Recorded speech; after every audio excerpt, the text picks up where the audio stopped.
what was it, Lee? That Sunday in the church down there at Atlantic, we were sitting behind Robert and his wife and his girl was, but their daughter was a little bit afflicted or something. And Lee had on a pair of leather bottom shoes, standing. What was that with the baby standing there? All of a sudden, his feet shot out, but I thought they were. I thought the ones in front of us gonna have a heart attack.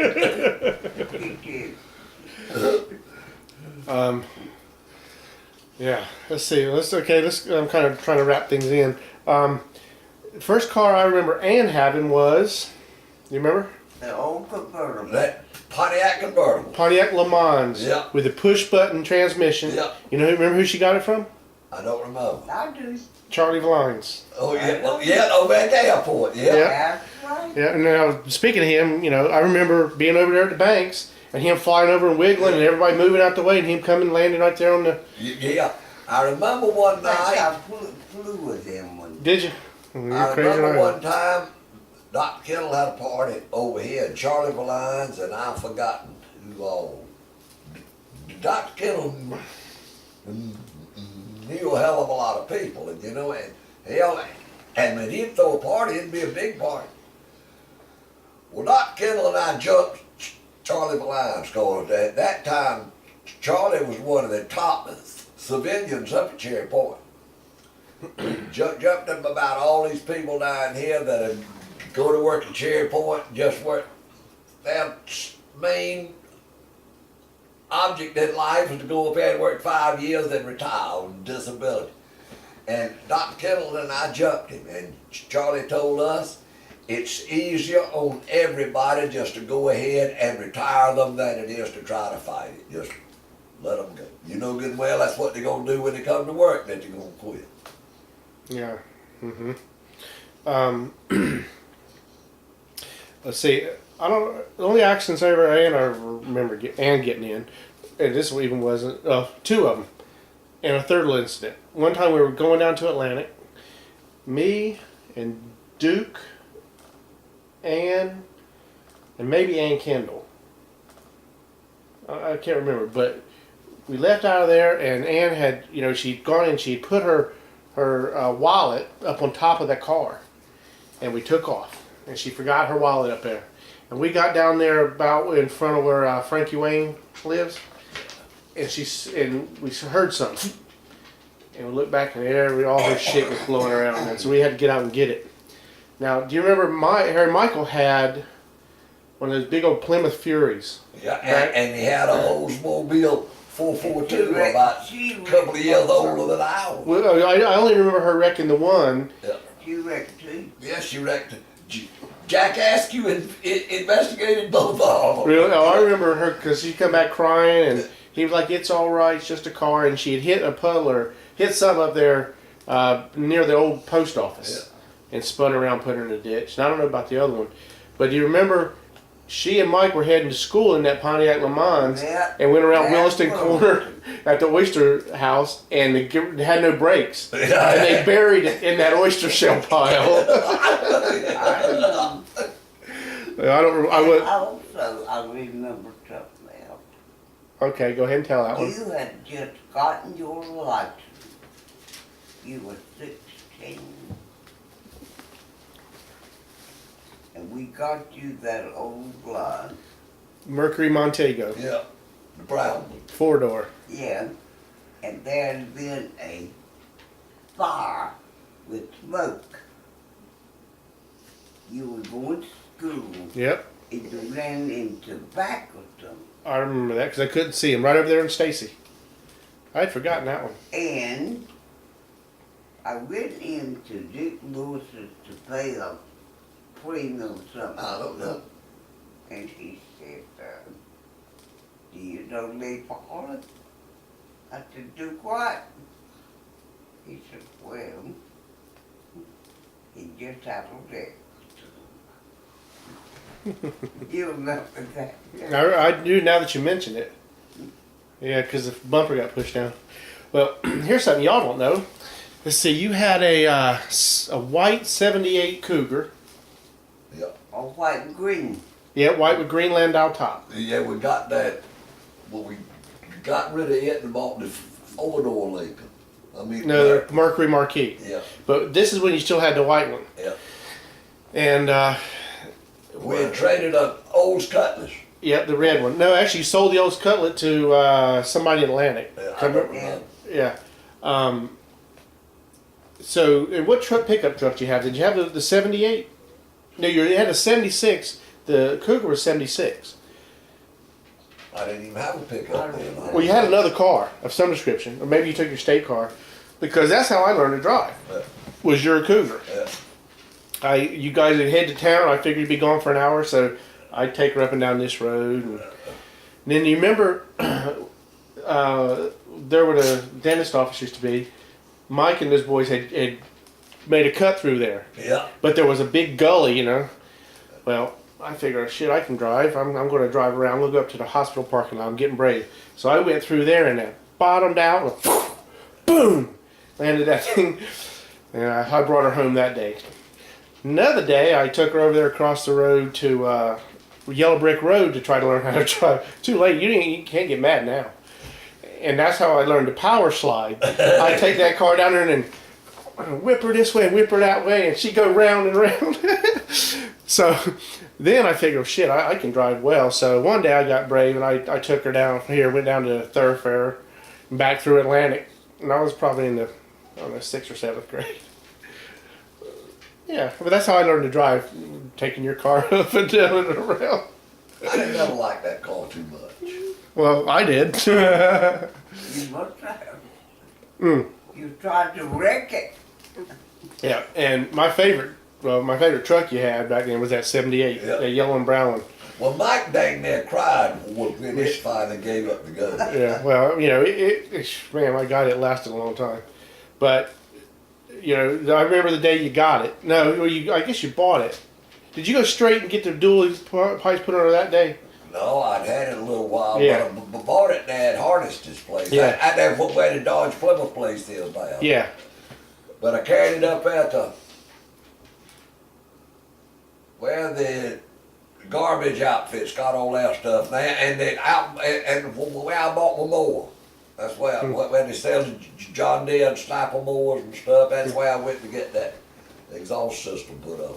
Well, I was in, let's see, she was a 78, but I graduated elementary school in 78, and so I was in high school. I was I playing. remember one time I went to Jacksonville to get that car cover came on it, and y'all were playing baseball at White Oak, and I Yeah. pulled in there and picked y'all you Karen, and I Yeah, I had remember. the whole back end loaded with guns. Well, the day you got the dual exhaust, we had JV practice because we practiced at Smyrna, Yeah, and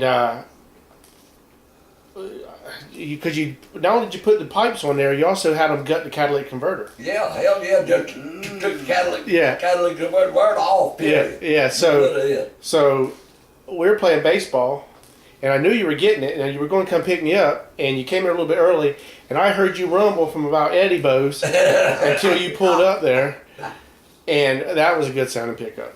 And you know, I used to drive that in Yeah. high school, and one of my favorite tricks, because you know you had the pipes coming out behind the back wheels. Yeah, And one of my favorite tricks was to get her, you know, because you get her going just about before she's ready to shift, and you slack off on it, and that back compression would blow flames out yeah, the side. flames coming out the exhaust. I mean, like an explosion. So, one of my favorite tricks was heading to school was to catch somebody there fishing on North River Bridge, and most of the time, you know, because not only would it explode with a big, huge bang, it would echo like hell in there. And there's been more than once that I caught somebody standing on the wrong side of the bridge. And they would, when I'd get by them, and I had it figured out, so it's, you know, I'd let off and it would, bam! And I'd say at least 2 people would jump off that fucking bridge.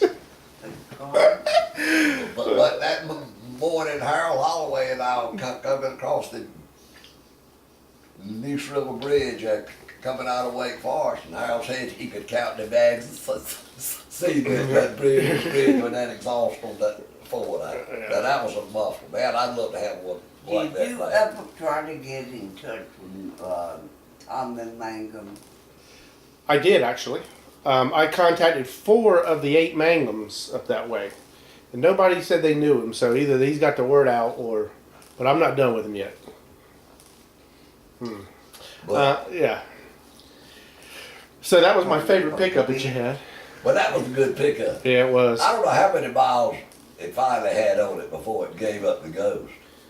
Well, between me and you, one of the 13 Yeah. related to J.B. Brown. That, JM, related to JM. Back of that truck. Huh? One of those 13 we talked about. Yeah. Back of that truck. Oh, that. That's what another reason I love that truck. Woo. Yeah, let's see. So I don't want to tell myself too much. Let me just stuff you when it ain't so bad. Do you remember in the old house? You for Christmas one year, Mom got you that pistol cabinet. Yeah. Remember that? That's out there in the building now. Is it? Yeah. Well, then you can prove what I'm getting ready to say. So one day, Daniel Krzyzewski and I are over hanging out, and I said, "Well, let's look at them guns." Well, you kept it locked, but the key was right on top of it. And you saw a hole in the wall. You know about that? Well, I told you about that before. I'll just remind you for the tape. And you Daniel. blew up my damn microwave. No, that was That, different. that was him and Duke blew it in the microwave. No. Why would they fix it? No, I'll tell you about that. That ain't what happened. So me and Daniel said, let's look at these. I want to look at some of these guns. So I reached down and grabbed something, and click, nothing. I grabbed this one, and 22. Pow! That fucker went off. Oh my God, it was loud. Our ears are ringing. We're like, holy shit! And we're in the 7th or 8th grade at that point. And it couldn't have happened any better. The way I grabbed it and held it, the way the door was swung open, that damn 22 went in between a space that big between the hinge and the glass. It never broke the glass, never bent the hinge. Went right through it into the wall. And we didn't hear anything break, so we're like, God, it was a blank, thank God. And then I looked up, I said, no, it wasn't. There was a slug in the wall, big old ding in the wall. So like, holy shit. And I thought I'd missed the gun cabinet altogether. So I went and ran out and went to Mr. Harry's garage, because that's where we kept a lot of our tools then. We don't have the shop back then. Well, we didn't have it. No, we didn't have the new shop then. And couldn't find any wood putty or anything. So came running back, spazzing all over the place. Grabbed some toilet paper and some of your white shoe polish from work. I'd wet it in my mouth and wad it up, and I dunked it. And it stayed that way. You guys never knew it until I told you when I was at West Point. And I knew it No. when I took down the picture. No. Yes, I did. No, you never knew. I told you. But then after we patched the wall, I looked back, I shut the door, and I saw a hole there. Oh my God. So then we went and got some of your brown shoe polish from under the TV and patched it up. Yeah. See, I think what else don't you know about? No wonder I'm crazy. Yeah. So we know about me jumping the. What car was that? Chrysler or something? Well, New Yorker. New York, damn near new. No, well, maybe. Well, no, because It you was had an it. 82 model. Well, you had it in high school. I mean, yeah, you got it the year I was a senior. No, we had still had that green Mercury when you went to high school, because that's what Mama and Beth and I drove Well, up you there had for the West end of Point. East. You talk weekend. For to parents, drive for parents flying weekend, that's what a we Fifth drove up there, Avenue. and we traded after we got Remember? back. We traded and got to New York. Yeah, maybe. But it wasn't New York. It was the Fifth Avenue. Yeah, Fifth that's right, Avenue, that's that's right. right. Well, first of all, that car had a great stereo. And so Todd came home with me for Christmas that year. Is that what it was? Spring break, Spring break.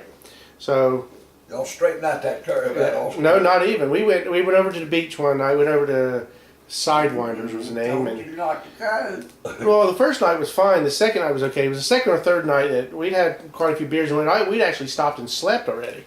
We went over to with Debbie Gillikin. We hooked up with her. Went over to McDonald's and got some food and went and dropped her off, and we went to sleep for an hour. And coming back, I was asleep anyway, and I was driving. Airborne. Well, I remember stopping at Smyrna intersection and turning. I remember stopping at Davis intersection and turning. But I don't remember much after that. We came around there, and it was on the straight stretch. If it had been a curve, I'd have made it way further. Yeah. But so it's a 10-foot canal, and I fell asleep. And you remember what Todd said? You amble. Todd said he woke up midair. Yeah, and Did you ever hear anything from Tom? no, I don't. But now I'm sure you worked out a deal with Nathan on that because I didn't get in trouble for that. But I told him some bullshit. But yeah, and if you remember, I come across there, I cut my toe about off, Oh, yeah. and I had to go to the hospital. So yeah. Oh, yeah. Oh yeah. Well, we'll have another Lee confession session one day. But Nathan's dead. He's been dead a long Yeah. time. I saw Colleen in the grocery store one. Colleen's driver's license. Colleen is the chief driver's license. She's been there forever. Yeah. Colleen should have just about enough time No, she's that big. to retire. Oh, yeah. Let's see, Pop. Do you remember? Trying to think. Just trying to think about other stuff. So, do you remember there used to be a softball field down here? Yeah, remember there was a ball field there By behind the- Clarence and Lillian. Yeah, that's what I'm talking about. That's what. Because before they had an organized league, they had a team, Yeah. and it was everybody from young fellas to older fellas. Yeah. And that's when I first started. I think I was a bat boy the first year, because Grady played on it, and a crowd from like that, and Woody. Yeah. Woody's on. Do you remember Woody going? He was playing right field, and somebody hit one, and he went out there, and to try to catch it, and there wasn't a fence, and he went and stopped at the road and straddled that, reached up and straddled to catch the ball, and when he did, his pants ripped open, and his junk was laying out there. Yeah, oh, that was funny. Now, Mom, you'll remember this one. We, because we had ball practice there, and it wasn't an organized league, little league or anything yet. And so I went out there one day for practice. I must have been in the 5th or 6th grade, because at that point Ann was still living at home. I don't even know what grade. I might have been earlier. But we're walking along there, and somebody came up behind me and shoved me into those bushes behind Miss Lillian's, and I stood up, and that board was hung on me. Remember that? Yeah, I do have nails. Yeah, I still have 3 nail holes right there. And I stood up and I looked down and I was, ah! And I reached down and pulled it out, and I felt that nail grinding against my shin. And Alton Joyner, little Alton, but it's a little, picked me up and ran my ass here. Nobody's here, and ran me to the hospital, carrying me the whole way. And, because I remember, because that night I was sleeping in a cot in Ann's room, because I remember it was bothering the shit out of me, the thing. But yeah, I got some good scars from that one. But there was some even when you were playing Little League, had some darn good coaches. Oh, too. shit, man. Manley and Alton Paul Yep. and Braxton Mason. Yep, Charlie Woody. Fuchs. Well, I tell you, used to be that home plate was down there by Lillian's. Yep. And she got a case of the ass because foul balls were going in her yard. Yeah. And she had a big rosewood fenced-in redwood yard or whatever fence. And so they switched it around so it was over by the highway. Yeah. And that's where we had our first Little League team. Yeah.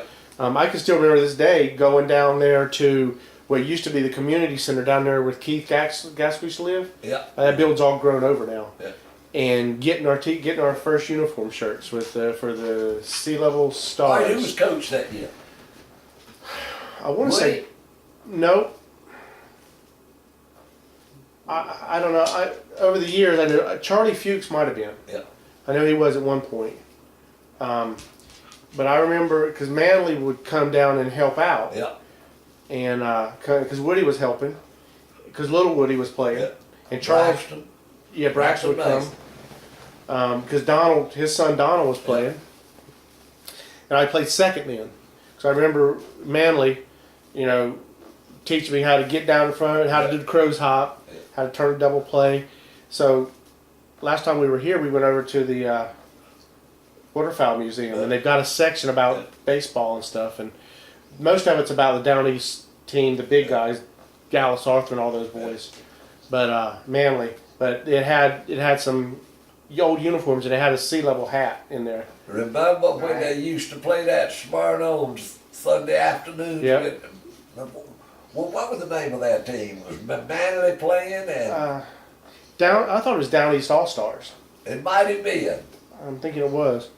That was some good talent there. Dallas Arthur. Some dang old good ball players. Yeah, because I think Dallas Arthur was in a farm team with somebody at one point, and he got killed by a tree. Remember that? Yep. Tree fell on him. Remember Paul Dameron? You know, well, my Lord, he was signed, but Indians, I think, went away to the farm club that summer and got homesick and came home. You know who else did that? Huh? Doug and remember Doug and Dennis from my high school. Yeah. Dennis got recruited for the Yankee somebody. Whenever and didn't like it and came home. Well, one of those boys is teaching down at Croatown. That's Doug. Yeah. Doug's the teacher. Right to West Dennis. I have no idea. He was farming back when I knew. So, so let's see. So we played ball there. That's where we started. Our first game ever was against Otway Betty Stars, and they'd been around forever. Sonny and Kenny Yeah. Golden, Eric Pate. Yeah. I mean, those boys have been playing forever. And so we were at school that day. Yeah, we're going to whip their ass. They called it at 33-1. How we got our ass handed to them. And then, but I remember, we go there and play on Saturdays, and we have our practice out here. And one day, this is what Mom was alluding to, I was home sick. And Duke was the catcher for our team. Remember that? And T.C. Taylor played first. I played second. Charles Fuchs alternated between pitching and third. I can't remember who. Little Woody was shortstop. Outfield, I don't remember. Donald Mason was one of the outfielders. Kevin Daniels was one. Couldn't run, but he could hit like hell. And I don't remember who the other was. But trying to think. So one day I'm home from school sick, and we have softball or baseball practice twice a week in the afternoons, and so Duke came over to the old house, and we were going to watch Gilligan's Island, and he was going to ball practice. Well, we used to eat buttered toast, and it wasn't a microwave you're referring to; it was just a regular toaster oven. So I'd go there and we'd get a couple pieces of bread, 4 of them, put it in there, and slap the butter on it, and then cook them till it got hot, and then eat them. It was the best shit ever. Well, we were watching Gilligan's Island, and we forgot about it. Until we looked up and there was just smoke rolling everywhere. I ran in there and I didn't know shit to do. Didn't know to unplug it. I went to throw water on it. Duke said, no, don't do that. So we took that. If you remember, we used to have that little round thing of flour, sugar, and tea. Green, remember that? I took that whole thing of flour and just... There was a whole 5 pounds of flour. And Duke said, I got to go to practice. You would have been more. But do you remember when Watch out, Duke. Alan Kimball would come home from school and get you and Duke, just as soon as teach y'all what she had learned that day. Yeah, play school. You got it? Yeah. And so I called Mom over to the hospital, and she sent Johnny somebody from Harper's Island, Johnny Gaskell over. And you had already told me to unplug it, and he came over and took it out and put it on the porch. It was burnt slap up. Now, y'all remember the time we were over when we lived in the old house? We were over here. Me, you, I was with y'all. I was young still. I'm, younger than 7, obviously. And Mike called over and said, "Got to get over here. Our house is on fire." Remember the fuse box had caught fire over I there? don't remember. I do in the garage. In the garage, I right was on the. at work. Yep. In the garage. I do. Because to this day, if I smell burning electrical, I remember that. And then I don't think there was a fire. I think there was a little fire department here then. Down there near where Keith Gaskell lives. That's where the fire department used to be. And they showed up and got it out. I remember that. See, well, speaking along those lines, Mom worked at night, and we lived over there, and so I wasn't in school yet. So I couldn't go outdoors until Mom woke up. So the kid, this is during the summer, maybe I was in school, I don't remember. During the summer, and so we had this game, Purnell, and who else lived around there? I don't remember. Tom Fisher, maybe Duke, somebody else. Kevin would come over and we'd play like Army or Cowboys and Indians, and I would sit at the back screen door there, you know, had a little porch, and I'd sit inside the door, and they'd run and I'd shoot them, and we'd play like that. I had to be really quiet. Well, you know, one day they come up there and you know, it's summer, it's hot, so I took my pajama top off, threw it up there on the stove, and we're playing, and they're sitting there, and one of them said, I dare you to push one of those buttons. So I reached up there on the stove and pushed a button, didn't think anything of it, ha. Yeah. We're sitting there playing, a few minutes later, one of them says, something's on fire. And I looked up there, and I pushed the button for the eye that my shirt was laying on. So I went squalling in there into the living room. I was asleep on the couch. Mom, shirt's on fire. The stove's on fire, whatever. And then she walked in there and just picked it up and threw it out there outside the door. And there was a burn spot there till the day we left there. Yes, indeed. My God, he was working out the But you know now, back then electricity was cheap, but that was the most economical heat we have ever used in our life was when we were on that. It had those electric baseboard Yep. units, you know. Yep. Well, I love this overhead. I like this overhead ductwork. Yeah. Yeah, it's nice. Let me think what else. So, Pop, do you remember,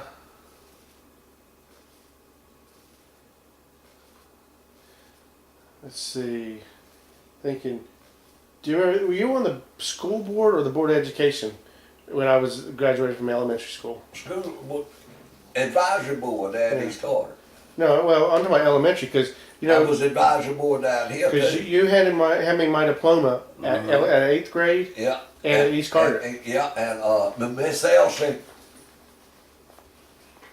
Miss Elsie was principal for law, and then Elmo was principal when you graduated. Yeah, But for Miss the- Elsie had already retired. Yeah, he was there for the past 1 or 2 years, my 7th and 8th grade. Oh shucks, who was the principal at East Carter? It was somebody Oh, else, God. Ben somebody, but then Ronald Parrish. Yeah, Ron Parrish is Yeah. what I'm trying to think. Yeah, Yeah. he was good. Well, wonder where how many boys did he have? 2. Well, one was in your class. Yeah, Terry, he's down in Charlotte somewhere. Oh. And But that was he the one that you and Bo and Bill Shaw got his computer program all screwed up. yeah, Candace Davis wouldn't he mess with y'all? That's Yeah. what y'all do what you wanted. well, she messed with us that day. She called us out of class. We were sitting there in the office. She came in and, all right, what'd you do? And we had written a little program. This is way back in the computer day. We had written a little program called Killer, and we ran it, and we knew Terry came in at 2:15 or whatever, 2:30 every afternoon working on his project, his year project, semester project, and we made this program that made it look just like a regular computer screen where you do this little thing. Well, back then there was no such thing as a hard drive; it was all floppy disks. So when you put it in there, you put your disk in, you booted the machine up. Well, we already had the machine booted up. So when he put his disc in and did the stuff, it looked like his computer was coming on, running his program. Well, we made it so that whenever somebody pressed the enter key, it would erase whatever was in there. So he put his disc in there, and we already had our Killer program running. And when he started working, it started giving him these errors that we had programmed. All the while, it was erasing his whole program. So he was like, Miss Davis, what's going on? Well, I jumped over there and I typed delete Killer. Exit delete Killer. He's like, what's Killer? So she knew who did. He told her what she saw. And so the next day, we were in class, and me, Bill Schaff, and Bo Sullivan, we get called to the office over the intercom. You're needed at the office. Oh fuck! So there was a little. I don't even know what kind. I think it was the waiting room to go to the principal's office, or vice principal, or Chuck Lewis, whatever. And we're sitting there, and she comes in, and she says, what'd you do? What are you talking about, Miss Davis? And she said, I know you did it. I just want you to undo it, or you all three are going to fail. And she walked out and slammed the door. When she did, she yanked the doorknob off. She pushed the door open and threw the doorknob in there at us and pulled the door to. So we had to redo his program. Do you remember graduation night that she took us back there to show? Remember, Bill Bow and I had worked on this program. Yeah. So on one screen it showed an animation of graduation, the other did the words and the music and the school theme, or what do you call it, school alma mater? Yeah, and yeah, I saw her when I came down that Thanksgiving year ago. I saw her not too long ago in Food Line one Yeah. day. I like Candace. Yeah, she and Donald Fulcher were my best teachers ever. Yeah. And why? Because they were hard. Yep. You know, they didn't cut you any slack. Wanda was a good teacher too. She was. Yeah. She was one of my favorites, though. But she was a good teacher. But Candace was. Yeah.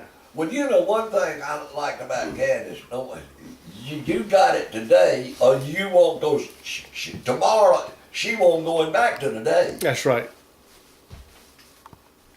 I'm going to bed now, boy. All right, Mama. All right, give me a kiss. Sleep well, Mama. Love you, Mom. I